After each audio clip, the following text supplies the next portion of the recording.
Assalamualaikum warahmatullahi wabarakatuh. Alhamdulillahi rabbil alamin, wassalatu wassalamu ala ashrafil anbiya'i wal mursalin, nabiyina Muhammadin wa ala alihi wa sahbihi ajma'in. Alhamdulillah, kita panjatkan puja dan puji syukur kita kepada Allah Subhanahu wa taala atas segala limpahan rahmat dan karunia-Nya. Tidaklah kita bisa berkumpul di masjid ini, tidaklah kita bisa sholat berjamaah di masjid ini, tidaklah kita bisa merasakan kenikmatan di hari ini yang kita rasakan, melainkan itu semua adalah nikmat Allah Subhanahu wa taala. Tak lupa salawat serta salam kita curahkan kepada Nabi kita Muhammad sallallahu alaihi wasallam dan juga pada para keluarga beliau, istri-istri beliau, para pengikut beliau dengan baik sampai hari kiamat. Para jamaah sekalian,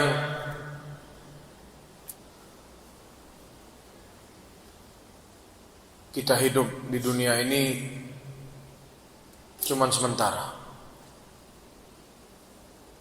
Tapi di dalam sementara itu bukan berarti kita sebagai manusia tidak berusaha. Memang hidup cuman sementara. Kita semua akan mati, kita akan berjumpa dengan Allah Subhanahu wa taala besok di hari kiamat. Yang mana kita semua tahu besok oleh Allah semuanya akan dibuka para jamaah sekalian. Seorang yang beriman kepada Allah Subhanahu wa taala, dia akan selalu berhati-hati melangkah dalam hidupnya. Sebagaimana suatu perkataan ulama salaf bahwasanya jika Anda ingin melangkah, pikir langkah Anda ini ke kebaikan atau ke keburukan, atau pikir langkah ini mana yang lebih banyak, mudaratnya atau manfaatnya. Kalau Anda melangkah mudaratnya yang lebih banyak, jangan melangkah, tunggu dulu. Tapi kalau Anda melangkah, Anda mendapatkan kebaikan, silahkan melangkah. Maka dari kita para jamaah sekalian, berusaha, kerja, pergi pagi, pulang malam, mencari ma'isyah, ngasih makan anak dan istri, itu semua dalam rangka beribadah kepada Allah Subhanahu wa taala. Ada yang kerja di kantor, ada yang jadi pegawai negeri, ada yang jadi pak polisi, ada yang jadi tentara, ada yang jadi satpam, macam-macam. Terutama yang laki-laki bekerja mencari nafkah. Memang itu adalah sebuah kewajiban. Kita mencari nafkah ini adalah sebuah kewajiban.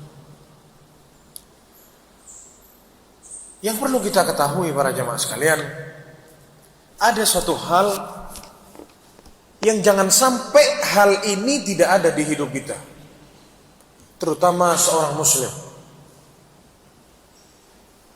Hal ini mudah diucapkan dengan kata di lisan kita, cuman sulit kita terapkan di hati.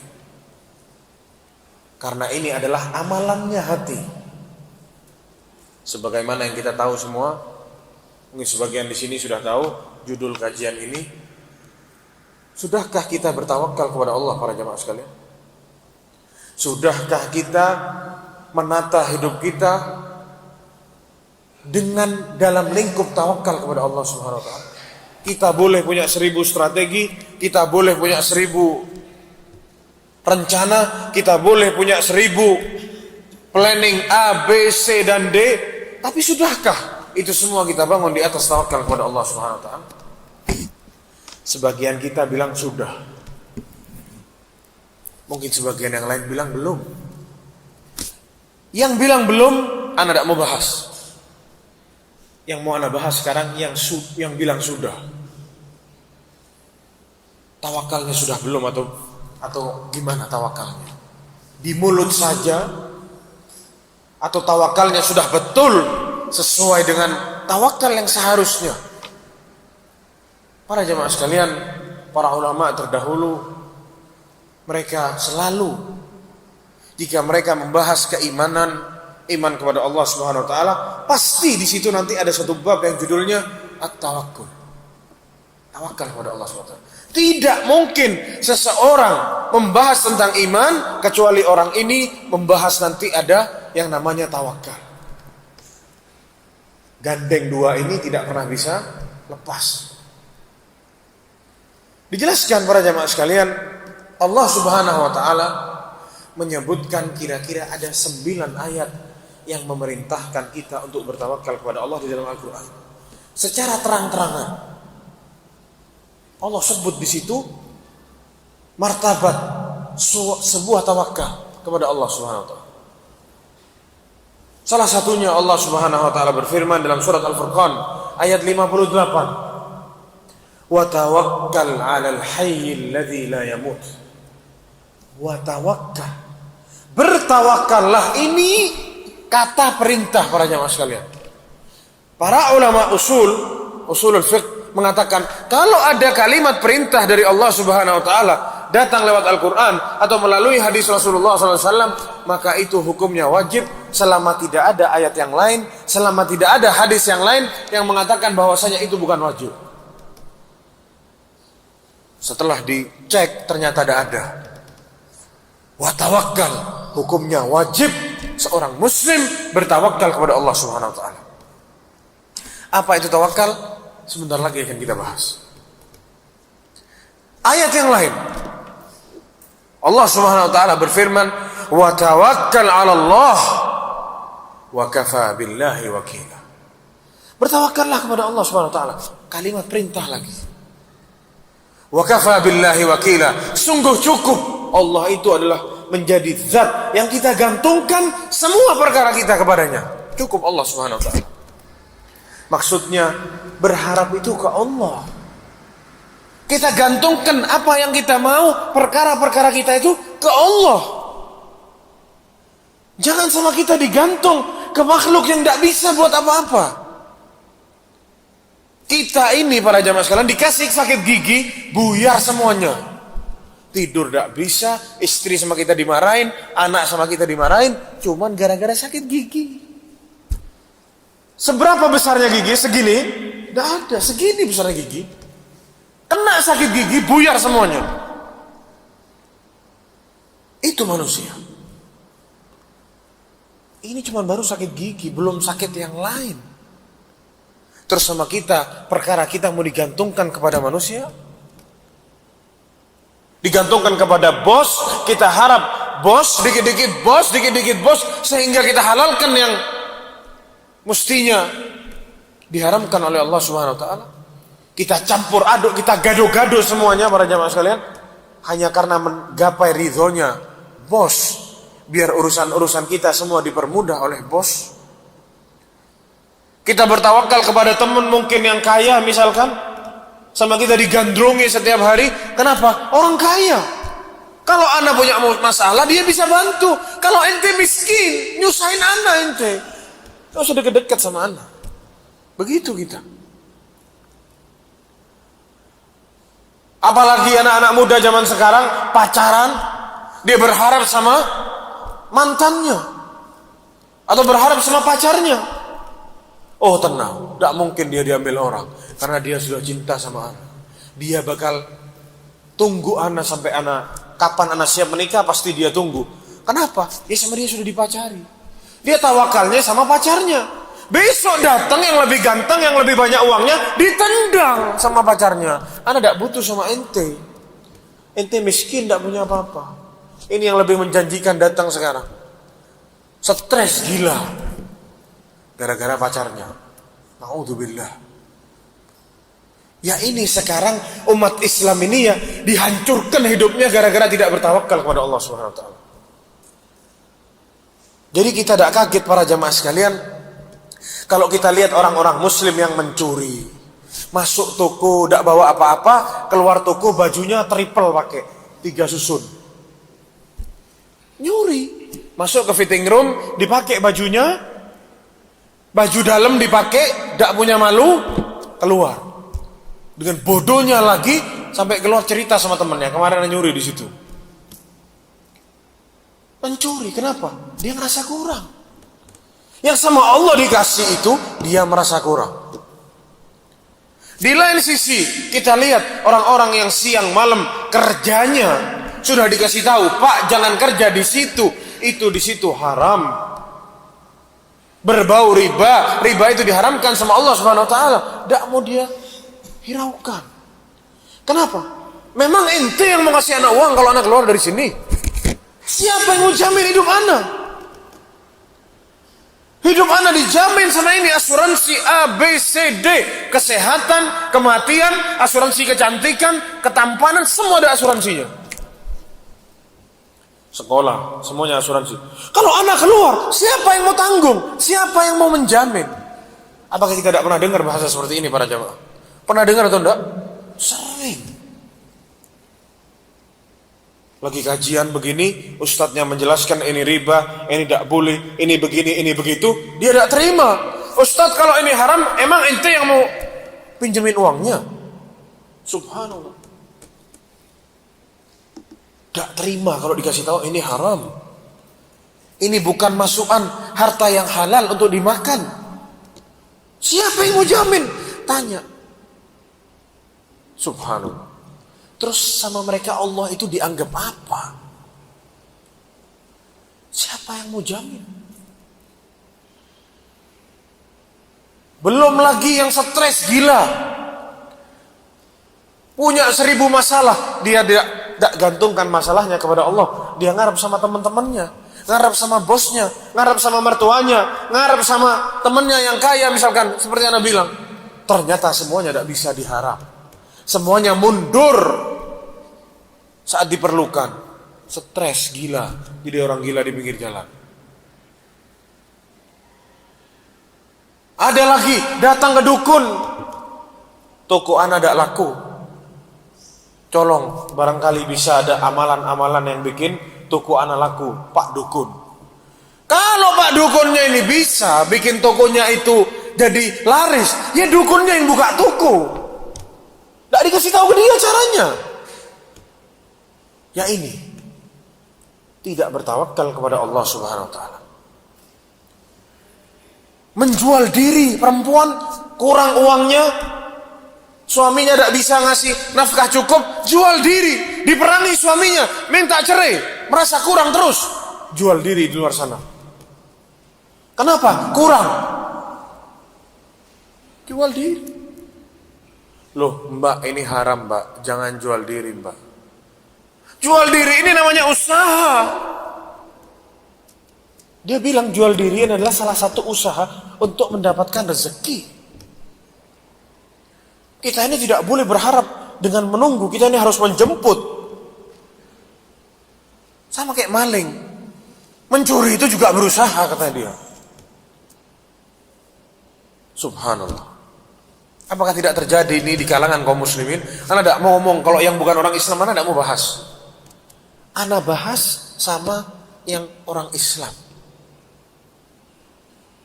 Kenapa begitu para jamaah sekalian?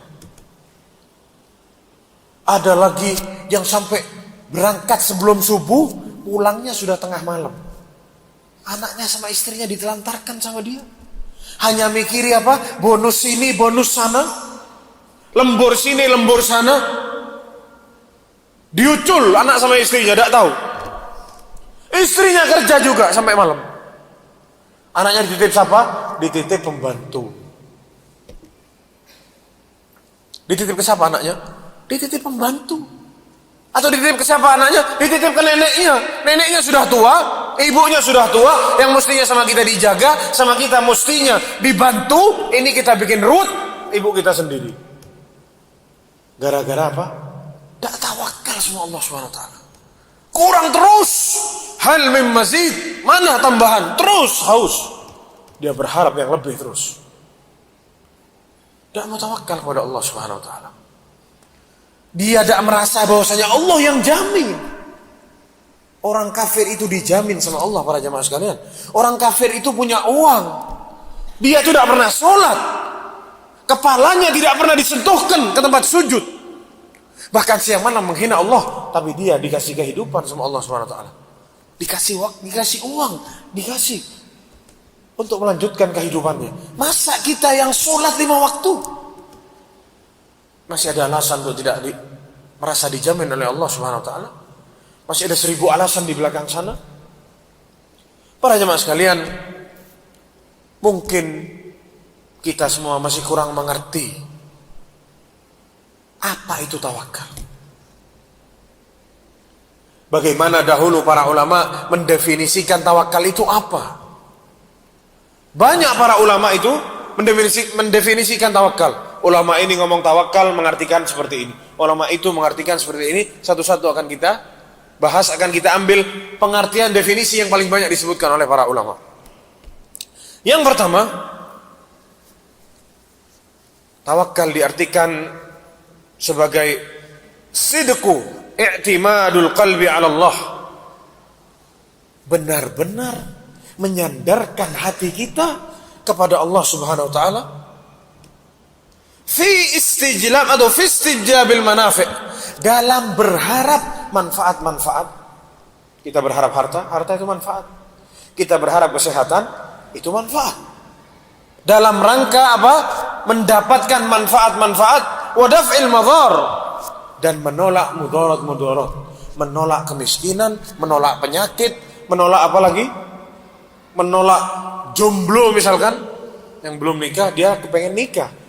Dia harus tawakal sama Allah untuk menolak itu kejombloan terus itu. Dia harus bergantung kepada Allah SWT. Min umurid dunya wal akhirah, perkara dunia atau dalam perkara akhirat. Wal i'tiqad, gak cukup dia menyandarkan itu semua kepada Allah, ditambah lagi wal i'tiqad, dan harus meyakini bi annahu la yu'ti wa la yamna, bahwasanya tidak ada yang memberi dan tidak ada yang melarang, wala yadhurru wala yanfa, dan tidak ada yang bermudarat dan memberi manfaat selain Allah Subhanahu wa taala. Orang, para jemaah sekalian, kalau sudah ada ini dalam hatinya, selesai. Dia tidak akan takut miskin, dia tidak akan takut sama siapapun yang ada di muka bumi. Dia hanya takut kepada Allah Subhanahu wa taala. Karena dia tahu, ini orang-orang mau ada sebanyak apa membenci anak, kalau Allah menjaga anak dia tidak takut. Mau 1000 perusahaan menolak CV yang anak bikin, tidak masalah. Anak yakin Allah Subhanahu wa taala, kalau anak taat kepada Allah Subhanahu wa taala, Allah akan kasih jalan keluar. Sebagaimana firman Allah Subhanahu wa taala, "Wa man yattaqillah yaj'al lahu makhraja." Itu yang ada di hatinya dia. Wa yarzuqhu min haitsu la yahtasib, dan akan diberi rezeki, Allah akan beri kita rezeki dari jalan yang tidak kita kira. Mikir, tak mungkin. Fulan tak mungkin. Ini tak bisa. Itu pelit orangnya. Coba fulan, tak mungkin. Mau kemana? Tidak tahu. Tapi kalau dia bertakwa kepada Allah Subhanahu wa taala, Allah akan kasih jalan dari jalan yang tidak pernah ada di akalnya dia sama sekali. Ditambah lagi ayatnya, wa man yatawakkal 'ala Allah fahuwa hasbuh. Barang siapa yang bertawakal kepada Allah, bukan di mulut tawakal, ana tawakal, bukan. Ana muslim, tapi KTP tok, tidak ada gunanya. Ana tawakal. Pegang tawakalnya dulu, sebentar. Allah SWT berfirman, "Wa man yatawakkal 'ala Allah fahuwa hasbuh." Cukup bagi seseorang mukmin itu bertawakal kepada Allah SWT. Cukup, itu sudah. Itu sudah pintu dari segalanya, yaitu tawakal itu kepada Allah SWT sama takwa kepada Allah SWT. Dua ini harus digandengkan sama-sama. Para jemaah sekalian, para ulama yang lain mendefinisikan tawakal sebagai intirahul qalbi baina yaday Rabb. Dia buang dirinya, dia letakkan dirinya, dia pasrahkan dirinya di hadapan Allah Subhanahu wa taala.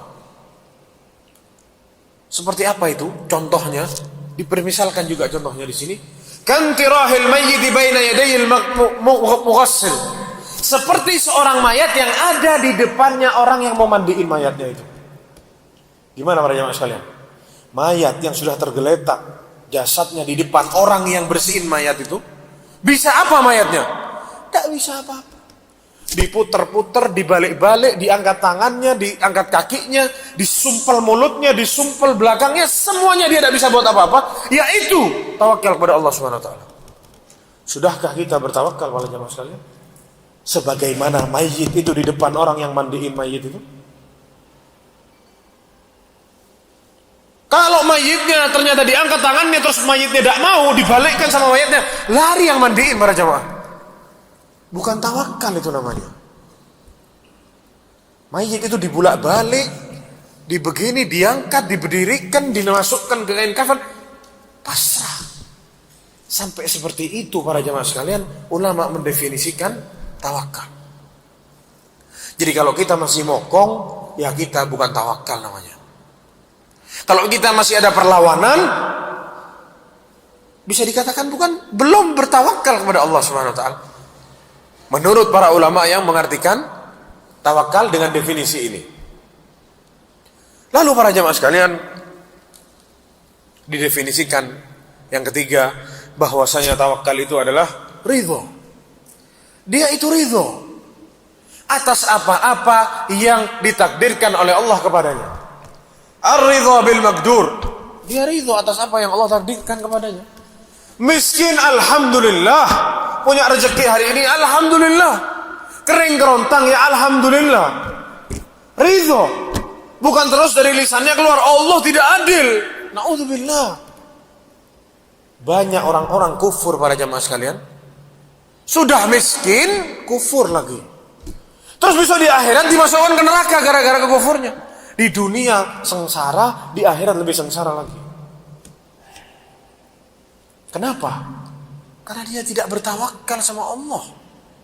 Sampai keluar itu bahasa-bahasa yang luar biasa dari mulutnya. Karena apa? Dia tidak bertawakal kepada Allah Subhanahu wa taala. Dikatakan di sini, ar-ridha bil maqdur, ridha kepada apa yang ditakdirkan oleh Allah Subhanahu wa taala, wa huwa ya'ni, dan itu izharul ajzi lillah. Kita tunjukkan kelemahan kita kepada Allah Subhanahu wa taala. Kasih lihat sama Allah, kita ini lemah meskipun Allah sudah tahu. Tak perlu kita kasih tahu, tapi Allah tahu kita ini lemah. Tapi kita kasih lihat, ya Allah, ana butuh kepadamu ya Allah. Wal i'timad alaihi, bersandar hanya kepada Allah Subhanahu wa taala.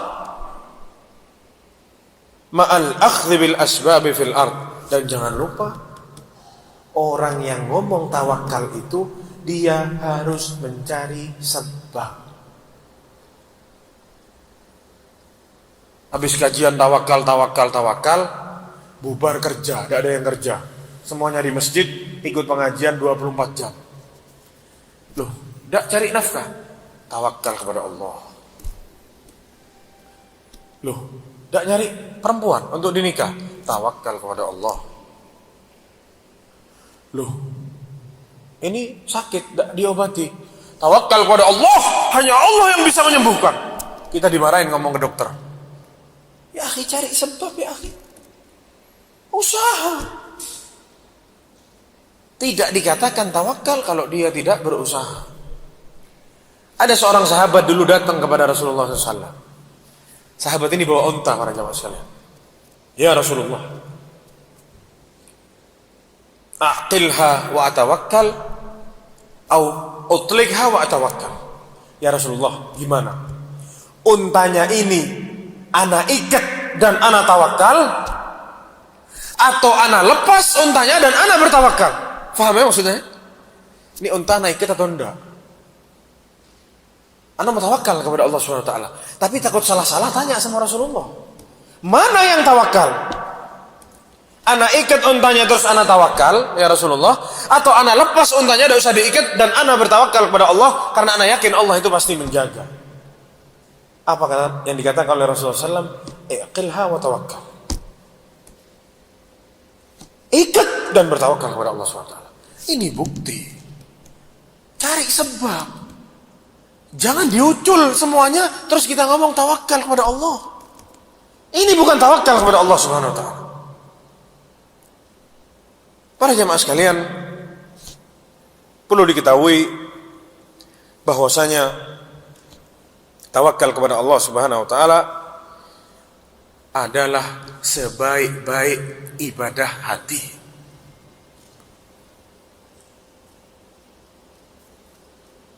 Min a'zami ibadatil qalbi. Sebesar-besar, seagung-agungnya ibadahnya hati ini, termasuk di dalamnya adalah tawakal kepada Allah Subhanahu wa taala. Dan juga para jamaah sekalian, kalau kita perhatikan, subhanallah, kalau kita lihat orang yang bertawakal kepada Allah Subhanahu wa taala, pasti orang itu adalah orang yang beriman dan sangat kuat imannya kepada Allah Subhanahu wa taala. Bersih hatinya dari kesyirikan, dan orang tersebut selalu memperbaiki dan berbuat baik agar selalu baik hubungannya kepada Allah Subhanahu wa taala. Pasti orang ini bertawakal kepada Allah Subhanahu wa taala. Dan ini ciri-cirinya orang yang bertawakal kepada Allah Subhanahu wa taala. Dan sebaliknya, orang-orang yang jiwanya kotor, terlalu mengagung-agungkan sesuatu yang tidak sepantasnya kita agungkan, bahkan dia tidak sedikit, dia tidak takut untuk berbuat syirik kepada Allah Subhanahu wa taala. Orang-orang begini ini yang tidak punya tawakal kepada Allah Subhanahu wa taala. Jadi hajar sana, hajar sini, telan sana, telan sini, semuanya disikat sama dia, karena dia tidak bertawakal kepada Allah Subhanahu wa taala.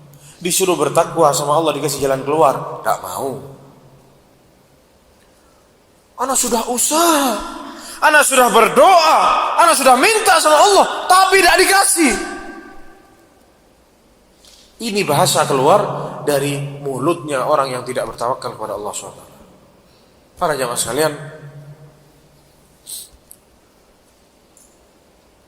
dahulu para sahabat, para tabi'in, para tabi'ut tabi'in memahami kata tawakal itu tidak sama seperti apa yang kita pahami mungkin. Mereka selalu mengkaitkan tawakal ini dengan keimanan. Kalau kita bahas tawakal, seolah-olah itu punya ranah sendiri. Tapi tidak demikian dengan dahulu para tabi'in, para tabi'ut tabi'in dan para sahabat. Tak demikian. Sampai salah seorang ulama tabi'in, Sa'id bin Jubair rahimahullah, apa yang dikatakan oleh beliau? At-tawakkul jama'ul iman. Tawakal itu apa? Berkumpulnya keimanan seseorang, ya baru ada tawakal. Atau dikatakan tawakal itu simbolnya keimanan seseorang, atau tawakal itu adalah bukti keimanannya seseorang. Kalau kita masih tawakalnya kembang kempis, tidak usah jerit-jerit kita ini beriman kepada Allah SWT. Memang sulit, tidak mudah. Kita harus memerangi diri kita, sulit. Sehingga kita bisa menyandarkan semuanya kepada Allah, tawakal kepada Allah SWT. Kita melangkah, kita punya strategi, kita punya planning A, B, C, D. Kadang kita lupa, ada Allah yang ngatur semua.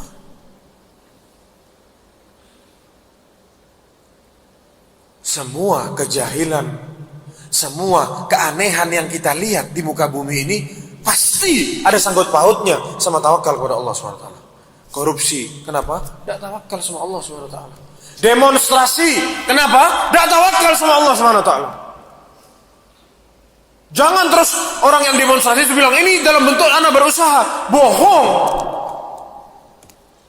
Semuanya mereka tidak bertawakal kepada Allah SWT. Dia bertawakalnya kepada para pemimpin-pemimpin, para manusia yang sudah dikasih tahu tidak bisa digantungkan apa-apa. Sehingga datang banjir yang disalahkan pemimpinnya. Akalnya di mana? Yang ngasih musibah itu Allah Subhanahu wa taala. Atas dosa kita. Ma asabakum min musibatin fabima kasabat aydikum, kata Allah. Kalau kalian dapat musibah, ya itu gara-gara kalian. Jangan salahin A wala B, jangan. Banjir datang, tenggelam, mobilnya hilang semua, BMW-nya terbang-terbang di bawah air.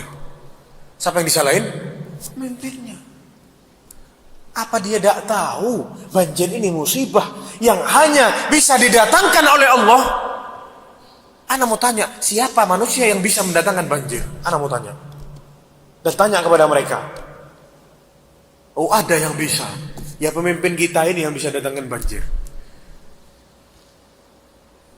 Kenapa demikian? Ya, tidak tawakal sama Allah. Sehingga negara itu kalau makmur berarti bukan karena berkah dari Allah, berarti karena pemimpinnya. Kalau negaranya jelek, ya berarti pemimpinnya semua. Tidak introspeksi diri, tidak tawakal kepada Allah Subhanahu wa taala, tidak beriman kepada Allah Subhanahu wa taala. Ya sudah jelas, orang-orang begitu tidak beriman sama Allah Subhanahu wa taala. Mulutnya aja ngomong, tapi tidak sesuai dengan apa yang mereka lakukan. Para jamaah sekalian, banyak diceritakan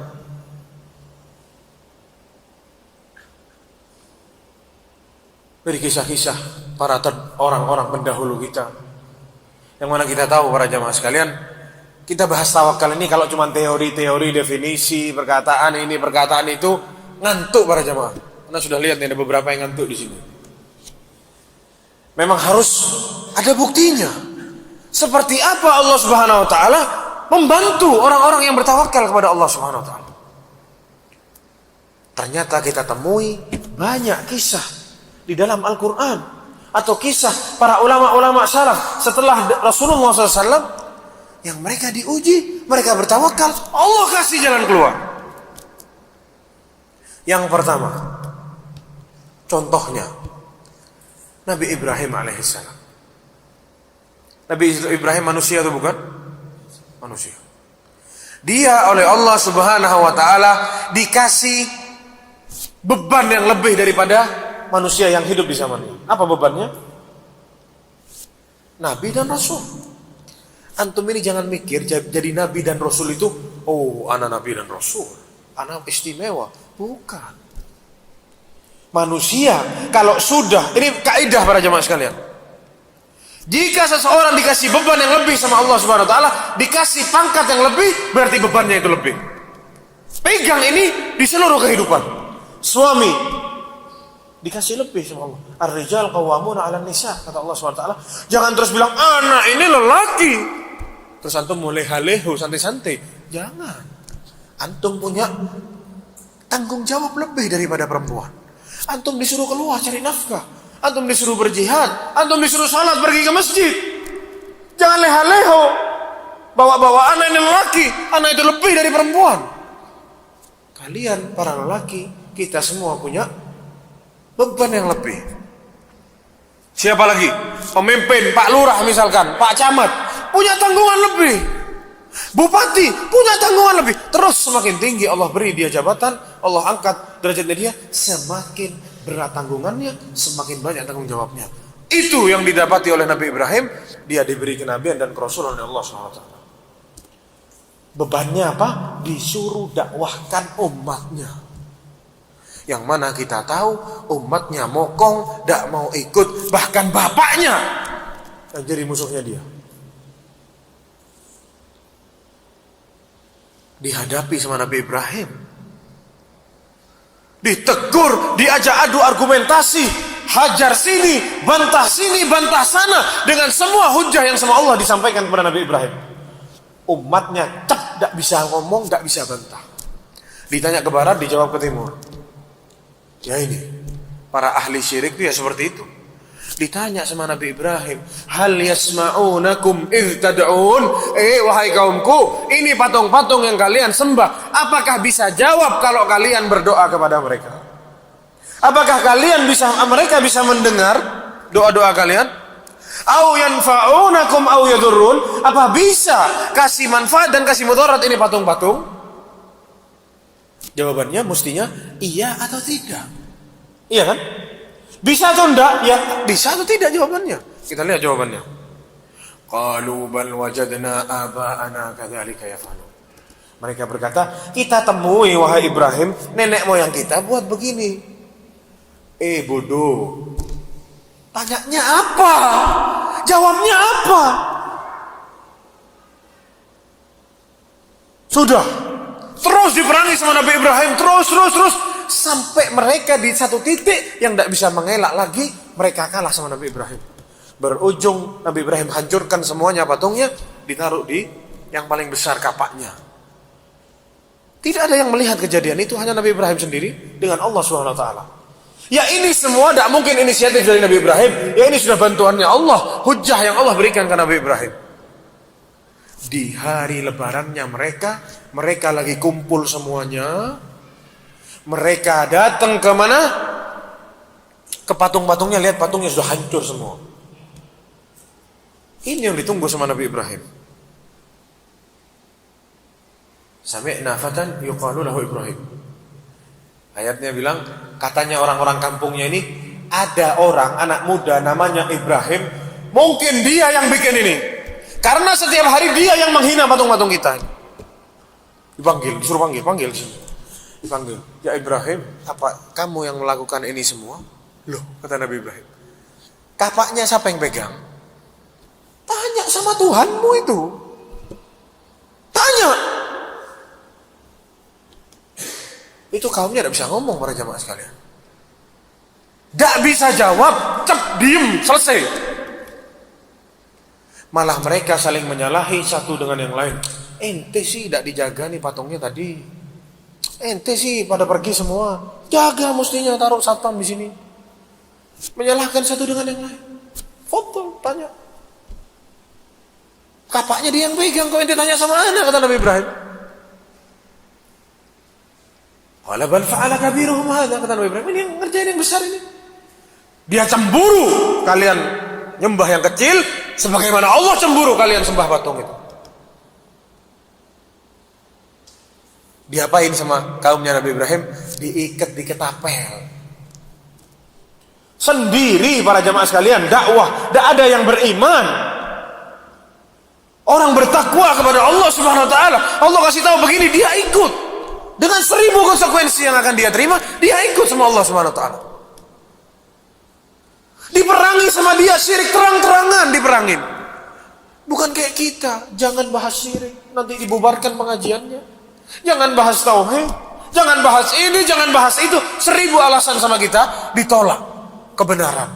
Nabi Ibrahim tidak begitu.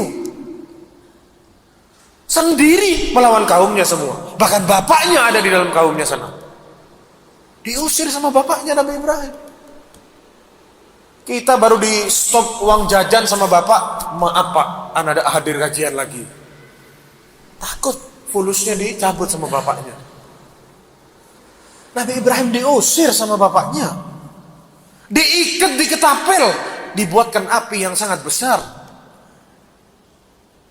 Sampai dibilang para jamaah sekalian, kalau ada burung terbang di atasnya api itu jatuh burungnya dari saking besarnya apinya. Mereka tidak berani dekat-dekat sama api itu. Dari saking besarnya apinya dia bikin ke Nabi Ibrahim. Diikat Nabi Ibrahim biar bisa dilempar ke api. Apakah dia bergeming? Ini bukan urusan anak lapar, bukan urusan anak nanti tidak ada asuransi, bukan urusan hidup sama mati para jamaah. Mau dibakar. Antum kalau resign dari kantor misalkan, ada pesangonnya masih. Meskipun mungkin pesangonnya tidak boleh diambil juga, antum masih punya tabungan-tabungan yang bisa antum pakai. Ini antara hidup dengan mati. Sekarang hidup, dilempar ke sana mati. Diikat Nabi Ibrahim alaihissalam, dilempar para jamaah. Apa yang keluar dari mulutnya? Memang kurang ajar kaum ini, memang tidak tahu terima kasih, memang maki-maki. Atau Nabi Ibrahim bilang, afwan, anak sudah mendakwahi antum, anak tidak lagi berdakwah, anak sudah cukup, tolong dilepas ikatnya. Apa itu yang keluar dari mulutnya Nabi Ibrahim? Keluar dari mulutnya Nabi Ibrahim sesuatu yang kita bahas sekarang. Hasbi Allah wa ni'mal wakil. Selesai. Cukup Allah, zat yang digantungkan segala perkara kepadanya. Cukup Allah Subhanahu wa taala. Hasbi Allah wa ni'mal wakil. Itu yang keluar dari mulut. Dilempar nih, terbang di atas udara dilempar ke api. Orang yang bertawakal kepada Allah Subhanahu wa taala akan Allah bantu para jemaah. Apakah bisa Nabi Ibrahim lari dari situ? Tidak bisa. Mau kemana? Tidak bisa. Semuanya sepakat kaumnya, diikat. Masuk ke dalam api. Dia tidak tahu para kaumnya Nabi Ibrahim. Kalau yang bikin api ini siapa? Allah Subhanahu wa taala. Allah jadikan api itu sifatnya ada dua, membakar dan bercahaya. Allah cabut sifat membakarnya, selesai. Qulna ya naru kuni bardan wa salaman ala Ibrahim. Selesai.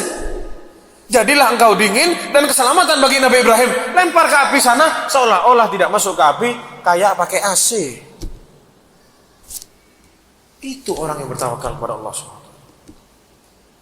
Sama Allah dikasih jalan keluar. Tidak cukup kisahnya Nabi Ibrahim. Anak kasih kisahnya bukan Nabi. Siti Hajar. Anak mau tanya sama antum.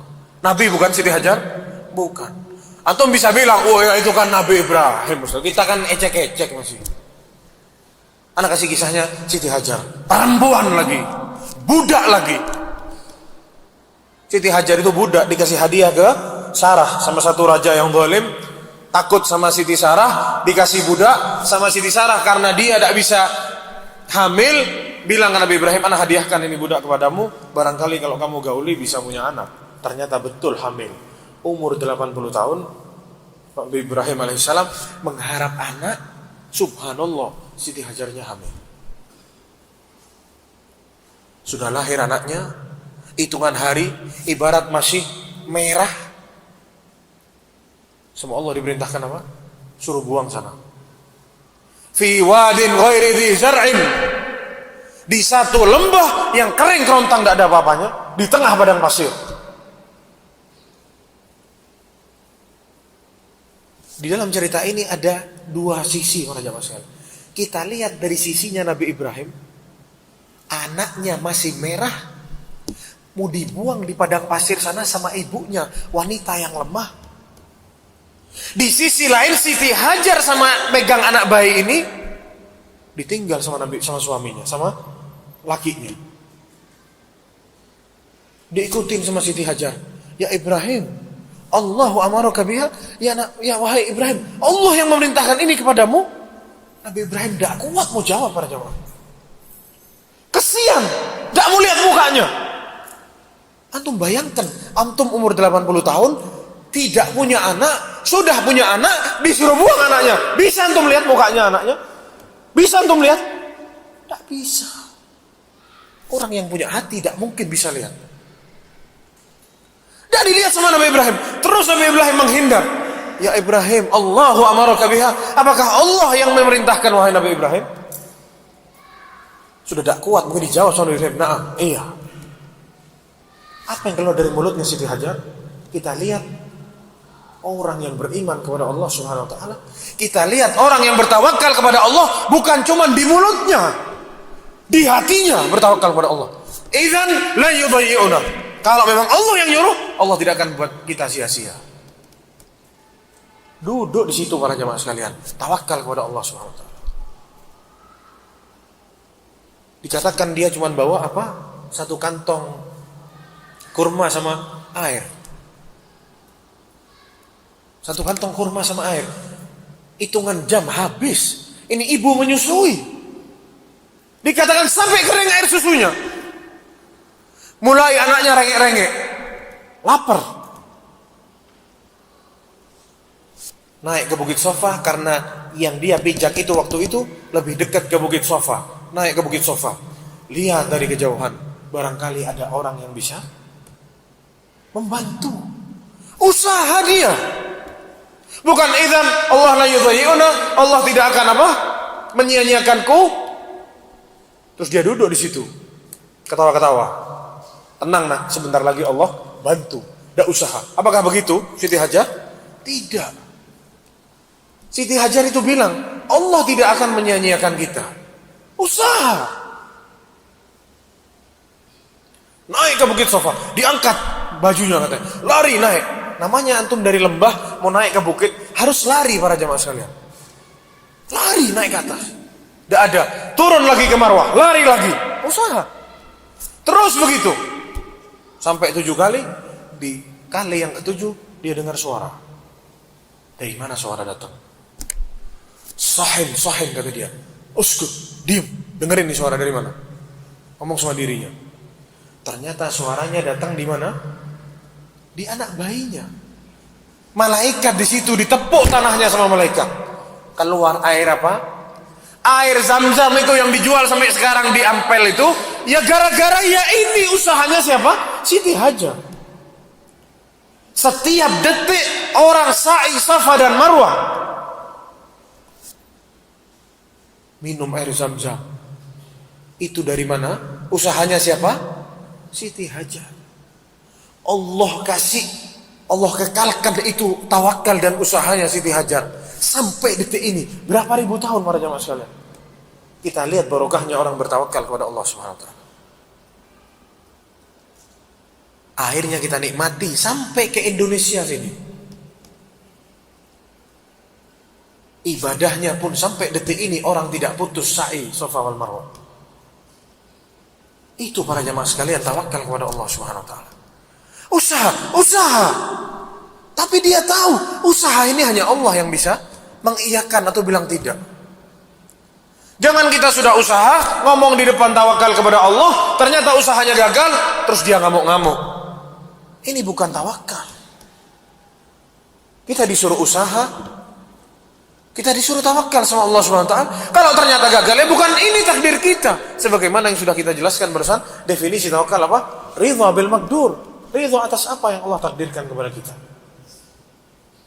Kisah yang lain. Dahulu para jamaah sekalian,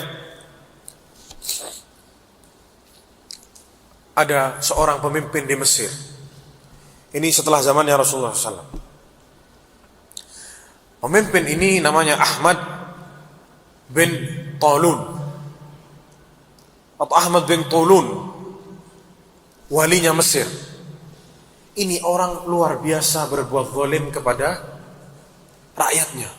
Dikatakan dia membunuh manusia 18.000 orang sama dia dibunuh. Bukan dibunuh dipenggal, dibunuh dengan cara pelan-pelan. Tidak dikasih makan, tidak dikasih minum sampai mati. Kalau cuma dipenggal itu hitungan detik para jamaah sekalian. Orangnya yang dibunuh itu takut sama pedang. Kalau ini bukan di pedang, tapi tidak dikasih makan sama minum sampai mati. Sampai tidak bisa buat apa-apa sampai mati. 18.000 orang dibunuh sama dia. Akhirnya ada salah seorang ulama yang bernama Abul Hasan Az-Zahid, terkenal di Mesir namanya Abul Hasan, orang yang zuhud. Dia mau mengamalkan hadis Rasulullah SAW. Rasulullah SAW sebagaimana dalam sabdanya, afdhalul jihad kalimatu haqqin inda sultanin jahil. Sebaik-baik jihad adalah apa? Menasehati seorang pemimpin yang zalim. Didatengin sama dia, diketok istananya si pemimpin ini, masuk. Kita lihat nih, ulama zaman dulu itu ngerti menasehati pemimpin itu 4 mata, bukan gembrang-gembreng di jalan, bukan. Ini yang difahami sama dia. Dia ketok istananya si pemimpin ini, dia masuk ke situ, dikasih tahu sama dia, ittaqillah, bertakwalah kamu kepada Allah. Wahai Ahmad bin Tulun, kamu ini buat zalim, 18.000 orang sama kamu tidak dikasih makan sampai mati. Besok kamu akan disidang sama Allah Subhanahu wa taala. Takutlah kamu kepada Allah Subhanahu wa taala. Ini walinya ini para jamaah sekalian, Ahmad bin Tulun ini enggak terima. Ditegur sama si Abul Hasan. Ngamuk dia. Dipegang Abul Hasan ini, disuruh ikat, mau dibunuh para jamaah sekalian. Pemimpin zaman sekarang ini masih baik para jamaah, masih mau dikritik. Kita lihat sudah dikritik 4 mata, baik-baik, ngamuk pemimpinnya, tak terima, ikat. Antum tahu gimana cara bunuhnya?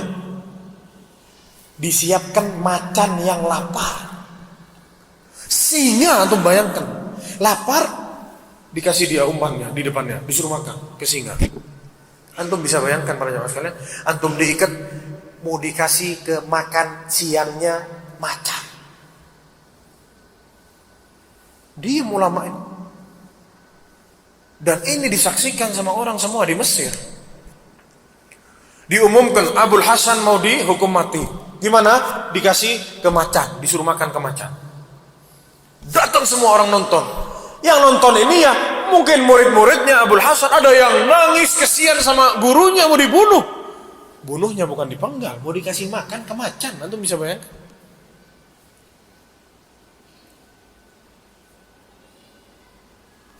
Abul Hasan ini duduk para jamaah sekalian di situ, macannya dilepas, didatengin macannya, dilepas ke dia macan. Macan ini mengaum, ngamuk-ngamuk macannya. Maju mundur macannya. Terus maju pelan-pelan, maju. Tidak dilihat sama Abul Hasan ya, sama dia tidak dilihat macannya. Orang ini ada yang nangis, ibu-ibu jerit-jerit, ya Allah. Kesian sama Abul Hasan ini. Kita lihat zalimnya pemimpinnya. Mendekat macannya, dicium sama macannya. Ada yang bilang dijilat sama macannya, terus ditinggal sama macannya para jamaah. Itu orang-orang takbir semua, Allahu Akbar. Itu pemimpinnya si Ahmad bin Taulun ini bingung para jamaah. Didatengin lagi si Abul Hasan ini sama Ahmad, sama pemimpinnya. Hei Abul Hasan, apa yang engkau rasakan? Apa yang engkau pikir saat macan itu mendekat kepadamu? Kamu tidak takut sama macan? Dijawab sama Abul Hasan. Apa yang dikatakan oleh Abul Hasan? Kita lihat jawabannya. Fima kunta tufakkir wal asadu indak wa anta la taltafit ilaih. Ente pikir apa? Tuh macan datang kepadamu, terus kamu tidak noleh ke macan itu, kamu mikir apa? Dijawab, kita lihat jawabannya. Ini jawaban orang yang sudah tidak ada rasa takutnya di hatinya. Hanya takut kepada Allah, diserahkan semuanya kepada Allah SWT. Kalau memang nasib anak di tangan macan, ya anak mati. Kalau anak tidak mati, ya anak tidak mati. Katanya Abul Hasan, pas macan itu mendekat sama saya, nempel-nempel di tubuh saya, nyium-nyium itu, saya terfikir salah satu hukum fikih. Apakah air liurnya macan itu najis atau tidak? Bayangkan antum. Kalau kita para jamaah sekalian didekati macan, mikir anak di sana, istri di sana, siapa yang ngasih nafkah nanti?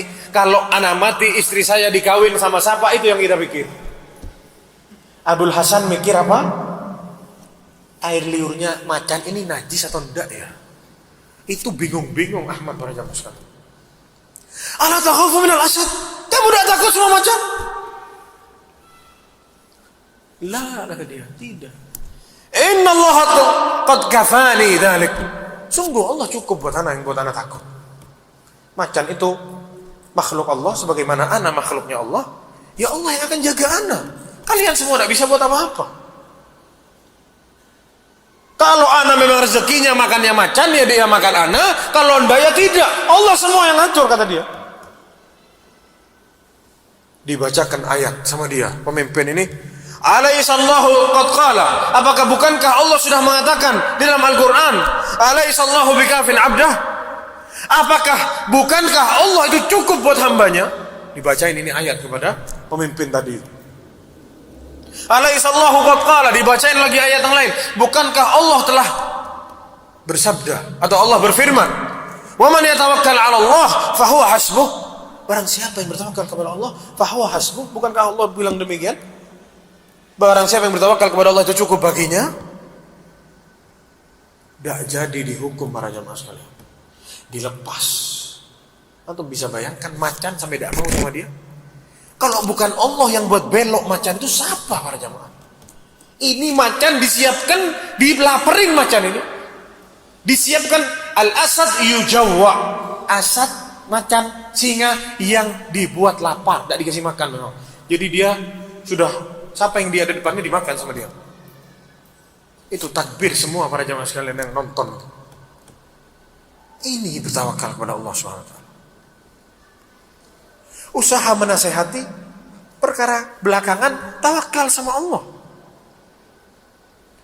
Para jamaah sekalian, dahulu para ulama salaf mengatakan apa? Man sarrahu ayyakuna aqwan nas. Penting, tulis para jamaah sekalian. Barang siapa yang ingin jadi orang yang paling kuat, orang itu para jamaah sekalian dikatakan kuat itu bukan karena dia kuat ngangkat besi, kuat jadi kuli, bukan. Orang yang kuat itu yang jiwanya kuat, mentalnya kuat, itu yang kuat. Anak ingat dulu, tetangga anak ada yang kebakaran, kecil orangnya. Bapak-bapak rumahnya mau kebakaran, sama bapak ini diangkat kulkasnya sendiri. Anak ngelihat bapak itu ngangkat kulkas, anak tidak percaya itu bapak bisa ngangkat kulkas. Badannya separuhnya kulkasnya, dia bisa angkat kulkas itu sama isi-isinya kulkasnya diangkat sama dia. Karena apa? Jiwanya dia rasa anak kuat dia. Barang siapa yang mau jadi orang yang kuat, katanya para ulama salaf, falyatawakkal 'ala Allah. Bertawakkallah kepada Allah Subhanahu wa taala. Serahkan semuanya kepada Allah Subhanahu wa taala. Sudah, kita ini manusia, kita bisa buat salah. Kalau Allah tidak mungkin salah. Serahkan semuanya kepada Allah Subhanahu wa taala. Gampang, sulit, serahin sama Allah Subhanahu wa taala. Kita cuma jalani usaha sebagai sebab saja, sisanya serahkan sama Allah Subhanahu wa taala. Sakit, obati sendiri. Dibaca-bacain misalkan. Pergi ke dokter, dikasih obat. Apakah pasti obatnya bikin sembuh? Belum pasti. Tapi itu bentuk tawakal kita. Bisa jadi kita sembuh, bisa jadi kita tidak sembuh. Cari usaha yang lain. Hanya Allah tapi yang akan menyembuhkan kita. Man sarrahu ayyakuna aqwan nas. Barang siapa yang mau jadi orang yang paling kuat jiwanya, falyatawakkal 'ala Allah, maka bertawakkallah kepada Allah Subhanahu wa taala. Wa man tawakkala 'ala Allah wa i'tamada 'alaihi wa ahsana silatu billah. Barang siapa yang bertawakal kepada Allah, menyandarkan dirinya kepada Allah Subhanahu wa taala, wa atamada alaihi, dan bersandar kepada Allah Subhanahu wa taala, wa ahsana silatu billah, memperbaiki terus hubungannya sama Allah. Dia sudah baik misalkan. Mobil itu meskipun masih enak, kalau sudah waktunya servis disuruh servis. Biar tidak rusak. Apalagi hubungan kita sama Allah Subhanahu wa taala harus terus diperbaiki para jamaah sekalian. Wa ahsana silatu billah, memperbaiki terus hubungannya sama Allah SWT. Hafizahullah wa ra'ah. Allah akan jaga dia, Allah akan mengayomi hidupnya dia. Allah akan jaga dari segala sisi. Fa in lam yakun fid dunya, kalau penjagaan Allah itu, campur tangan Allah itu, bantuan Allah itu belum dia rasakan di dunia, kana fil akhirah, besok di akhirat akan dia terima bantuan Allah atas tawakalnya dia kepada Allah di dunia. Wal akhiratu khairu wa abqa, dan ketahuilah akhirat itu lebih kekal dan lebih baik. Kita sudah tawakal, kita sudah apa? Takwa kepada Allah, Ustaz. Tapi kenapa hidup anak sulit? Istri anak minta cerai, anak sakit-sakitan, anak kurang takwa apa? Ingat para jamaah sekalian, balasan kebaikan itu tidak seharusnya dan semuanya di dunia. Besok sama Allah didekatkan api neraka di depannya kita, baru kita tahu. Saat itu kita butuh bantuan Allah SWT. Tinggal kita yang pilih, bantuan itu mau datang di dunia atau nanti di akhirat kita butuh sama bantuan Allah SWT. Makanya dulu Abdurrahman bin Auf radhiyallahu anhu itu nangis saat ditinggal sama sahabatnya Mus'ab bin Umair. Hadza Mus'ab bin Umair, kata dia. Itulah Mus'ab bin Umair. Laqad tarakana, dia sudah tinggalkan kita, dia sudah meninggal, berangkat duluan. Segala nikmat dia tinggalkan, ditinggal sama Mus'ab bin Umair. Sedangkan ana di sini, kita di sini hidup di atas kenikmatan, Abdurrahman bin Auf ini orang kaya raya para jamaah sekalian. Sampai dibilang dia ini dikejar sama uang. Kalau angkat batu ada uang katanya, nemu uang dia di situ. Dari saking dikejar sama harta. Dia itu nangis, takut besok saatnya kita butuh bantuan Allah, sama Allah tidak dibantu karena sudah di dunia bantuannya. Sampai situ para sahabat menangis, takut. Kalau kita dikasih uang banyak sama Allah, ini kan anak orang bertakwa.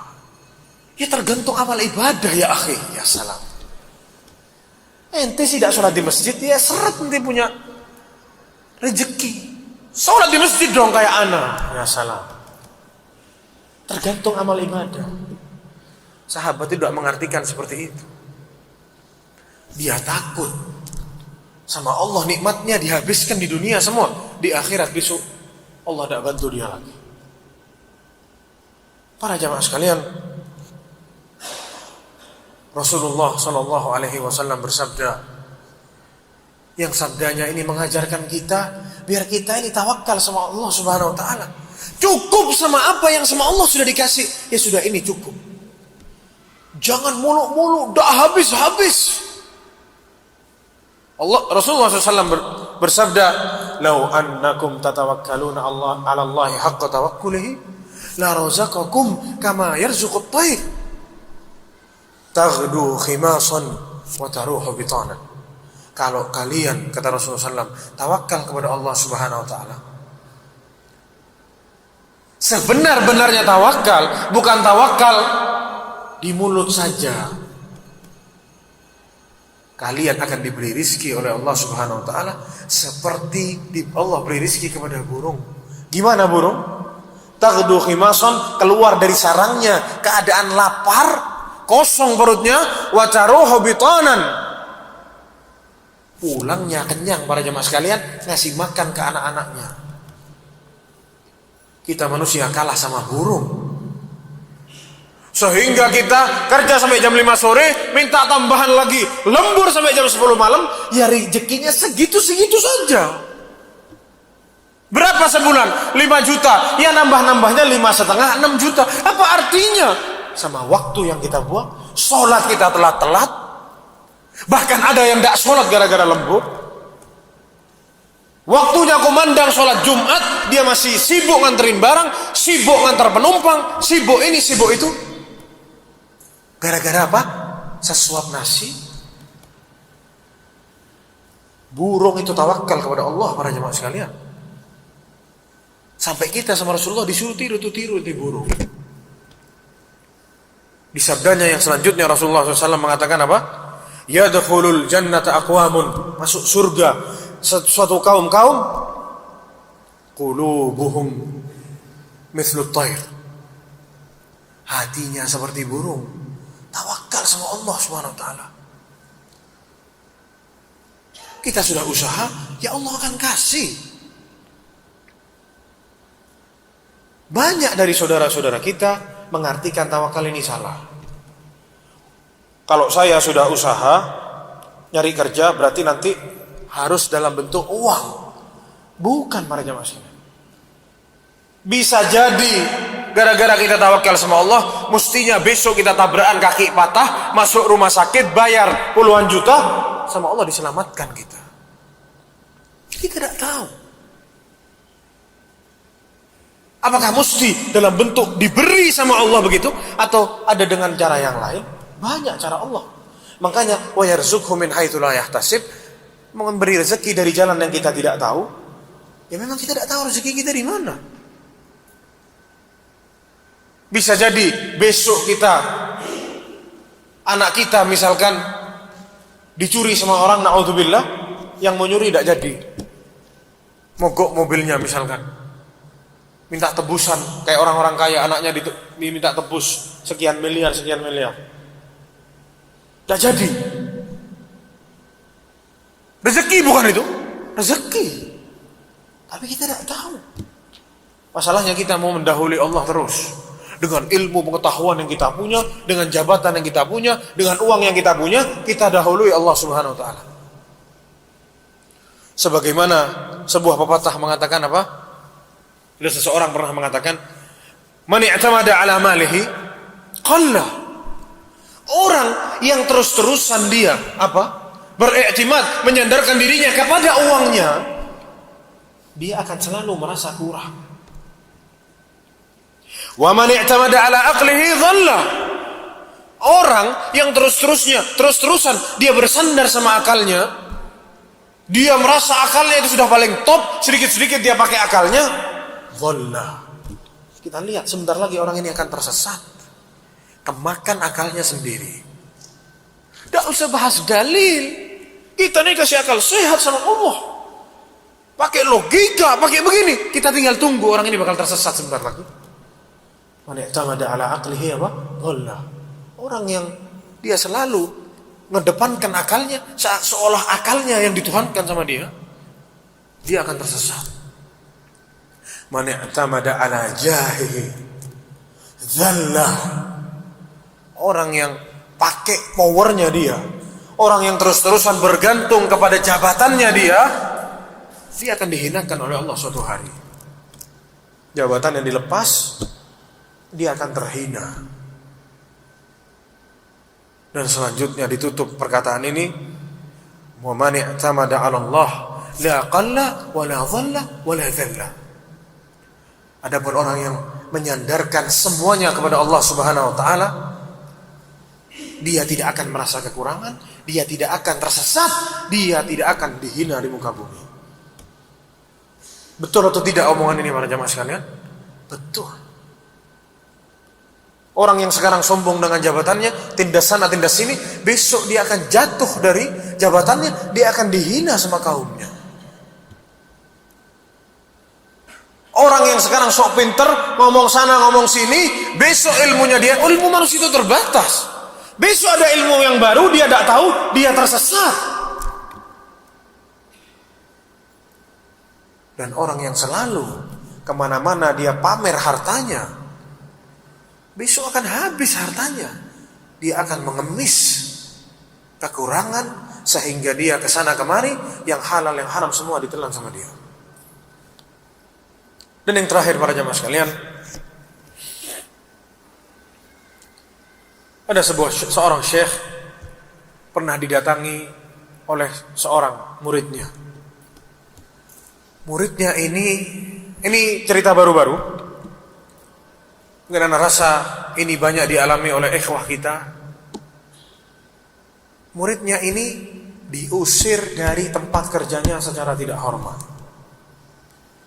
Mungkin dia clash sama salah satu di kantornya, bosnya bela yang satunya, dia ditendang sama bosnya, dan bosnya tidak mau ketemu sama dia lagi. Dia coba lewat fulan, tidak bisa bantu, lewat fulan, tidak bisa. Masukkan CV-nya, minta maaf, ditolak. Selama 3 bulan, orang ini berusaha untuk kembali ke kerjanya, cuma tidak pernah ada jalan. Curhat sama seorang syekh. Katanya si syekh ini yang menceritakan, yang ana dapat ceritanya ini dari syekhnya itu. Syekhnya bilang, wa sya'allahu ayyuqabilani fasa'alani. Allah yang bikin orang ini ketemu sama ana. Wa sa'alani, dan orang ini bertanya sama ana, si anak muda ini yang dipecat dari kantornya. An fulanil ladzi yatawassatu lahu fi irja'ihi ila wadhifatihi. Dia minta tolong sama syekh ini, tolong syekh, anak ini dipecat. Barangkali engkau tahu wahai syekh, siapa yang bisa jadi penengah antara ana sama bos ana, biar bisa ana bisa diterima lagi di sana. Minta tolong, kolusi atau nepotisme, bantu ana masuk lagi ke sana. Apakah engkau kenal? Katanya syekh ini, ana la a'rifu alladhi turid. Sungguh kalau engkau tanya siapa orangnya, siapa yang bisa menjadi penengah antara ana sama ini, ana tidak tahu sebenarnya orangnya siapa.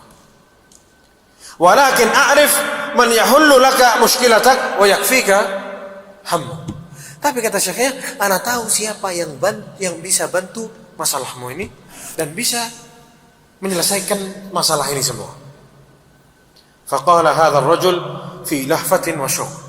Si anak muda ini tanya, "Ya Allah, Syekh, siapa orangnya? Kasih tahu ana. Siapa fulan itu?" ayu'thiru ala fulanin ra'isil idarah? Apakah orang yang fulan yang kau bilang kasih tahu ke anak ini bisa memengaruhi kepala perusahaan ini?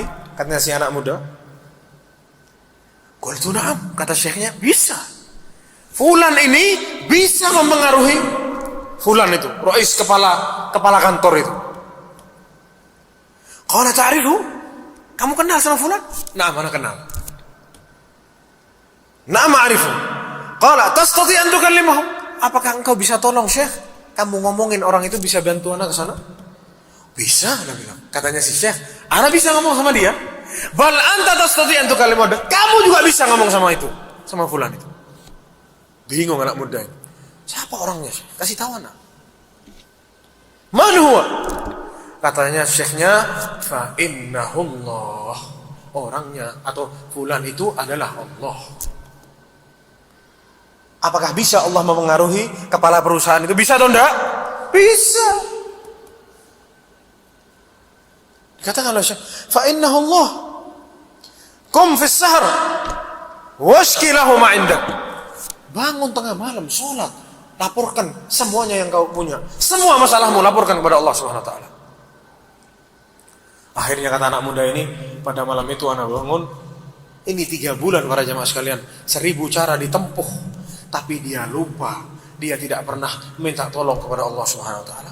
Dia merasa mampu menyelesaikan masalahnya sendiri, dia tidak mau tawakal kepada Allah Subhanahu wa taala, dia mungkin tidak ngerti apa itu tawakal. Pada malam itu dia ketemu sama syekhnya disuruh bangun, sholat tahajud, minta kepada Allah Subhanahu wa taala. Katanya, lalu ana bangun fata'atsartu wa qumtu minal lail wa shallaitu. Pada malam itu ana turuti, ana kena sama omongannya syekh itu. Akhirnya ana bangun, ana sholat, ana curhat, ana habiskan, ana ngomong semua sama Allah Subhanahu wa taala, ana minta tolong kepada Allah Subhanahu wa taala tulus dari hati ana. Besok paginya dikatakan di sini, wa shallaitu wa da'atullah wa liftu bihi wa ka'anni arahu thumma asbahtu wa dhahabtu tilqa'iyan ila ra'isil idar. Besok paginya ana coba datang ke kantor. Barangkali ada jalan. Saat masuk kantor, tidak sengaja ketemu sama bosnya. Yang mana dia sudah 3 bulan menanti pengen ketemu sama bos ini, tidak bisa ketemu. Hari itu dia ketemu sama bosnya dengan muka tersenyum. Bosnya, ahlan, kata Syekh. Kemana aja ente, kata Syekh. Katanya si bosnya, ayo sini. Dibawa masuk ke ruangannya. Ada masalah apa ini? Ngomong, ana begini bos, ana dipecat begini. Dipanggil abahnya, masukkan lagi. Mau bagian apa? Masukkan. Bisa membayangkan para jamaah? Ini para jamaah sekalian. Masalahnya kita kurang tawakal kepada Allah Subhanahu wa taala. Jangan terus kita dengar cerita ini, pulang sholat tahajud, besok terus mana? Tidak dapat kerja. Jangan. Pelan-pelan para jamaah sekalian. Ini cerita perlu kita tiru. 1 kali, 2 kali, tidak dikasih, terus sampai dikasih. Makanya dikatakan dalam sebuah riwayat sebuah hadis, Allah itu senang, Allah itu tertawa melihat seorang hambanya yang terus minta, sedangkan hamba ini tidak tahu jalan keluarnya sudah dekat dari dia. Paham ya para jemaah? Allah itu tertawa ngelihat hambanya yang seperti itu. Senang Allah kalau kita minta. Cuman kita saja yang tidak mau, kita saja yang sombong, kita saja merasa kita bisa segalanya, sehingga kita tidak ada waktu untuk minta kepada Allah Subhanahu wa taala. Para jemaah sekalian, ana tutup oleh satu perkataan ulama salaf. Dikatakan namanya Ali bin Bakkar. Syaka rajulun ila Ibrahim bin Adham. Ada seorang ngadu ke Ibrahim bin Adham, seorang ulama dahulu. Ibrahim bin Adham ma'ruf. Kathratu iyalihi, kebanyakan anak tapi fulusnya sedikit. Anaknya banyak, pusing si bapak ini ngelihat anaknya, wah uring-uringan di rumah, lapar, tidak punya uang, bajunya mencela-mencele. Karena kemiskinannya, ngomonglah sama Ibrahim bin Adham. Apa katanya Ibrahim bin Adham? Ibrahim bin Adham mungkin sudah tidak kuat ngadepi orang ini. Bilang si Ibrahim, ya akhi, wahai saudaraku, undur kullu man fi manzilik. Lihat, perhatikan yang ada di rumahmu, maksudnya anak-anaknya. Kamu cek satu-satu, siapa dari salah satu anakmu yang sama Allah rezekinya tidak dijamin, kirim ke rumah ana. Paham tuh? Ibrahim bin Adham ini bilang sama si orang yang ngadu ini, kamu cek, kalau ada manusia atau anak-anakmu yang ada di rumahmu itu rezekinya tidak dijamin sama Allah, kirim ke rumah anak-anakmu, anak yang urus. Ada tidak manusia yang tidak dijamin rezekinya sama Allah? Tidak ada.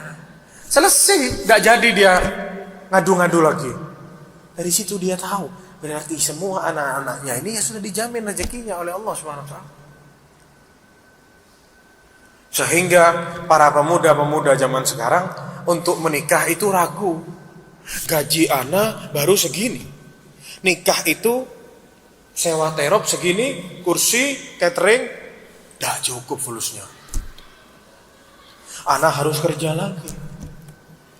Siapa yang mau sama anak, Ustaz? Anak tidak punya uang. Demi Allah, banyak akhwat-akhwat yang nyari orang soleh tapi tidak dapat orang soleh. Nikah sama orang neko-neko, banyak uangnya tapi neko-neko, banyak. Di tengah jalan dibuang sama suaminya karena istrinya soleh, suaminya toleh.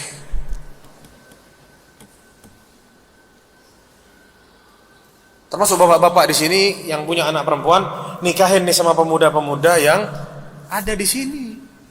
Jangan nyari uangnya. Yang penting anaknya bahagia. Rezeki itu Allah yang ngatur semua para jemaah sekalian. Mungkin itu yang bisa Anda sampaikan. Kurang lebihnya Anda mohon maaf. Jika antum temui kebenaran itu datangnya dari Allah Subhanahu wa taala, jika antum temui kesalahan atau kata-kata yang kurang baik, itu datangnya dari anak pribadi dan dari syaitan. Wallahu taala alam. Mungkin dari antum ada yang mau bertanya, ana jawab sebisa ana. Kalau ana tidak bisa, ana mohon maaf. Fadhal.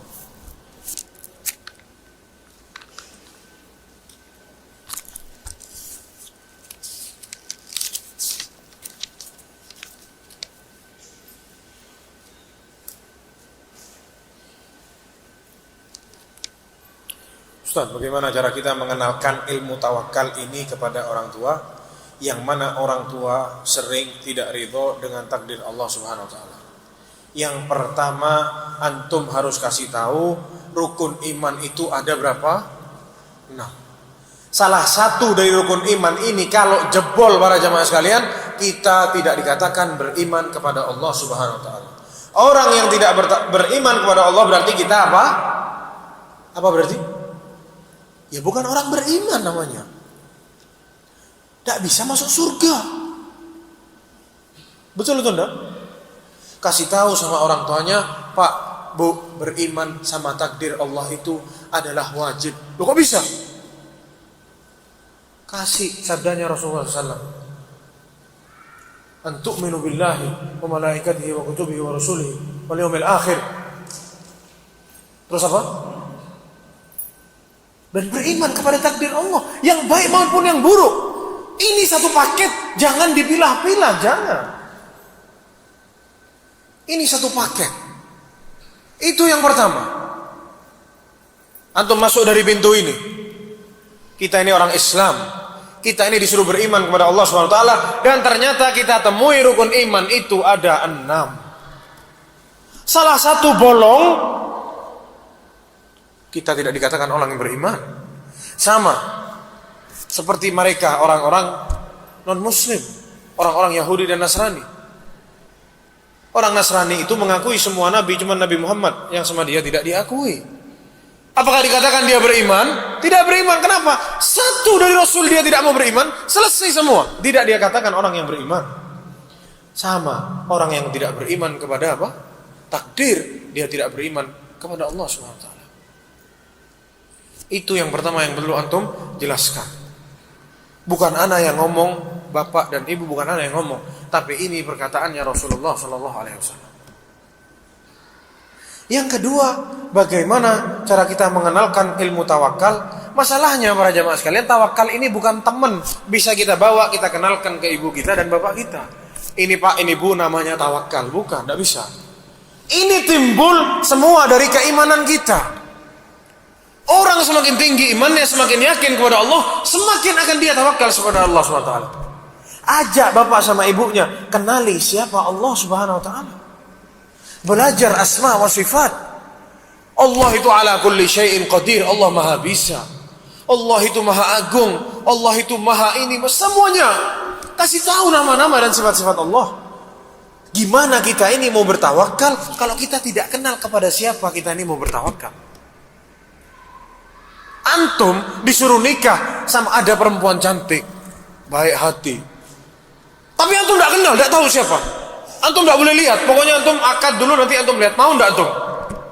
Tidak bisa. Apalagi kita disuruh menggantungkan segalanya kepada dia, sedangkan orang itu tidak tahu siapa Allah Subhanahu Wa Taala.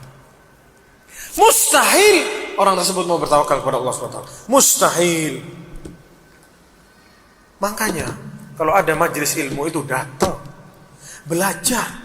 Kita ini hamba diwajibkan menuntut ilmu, terutama ilmu akidah.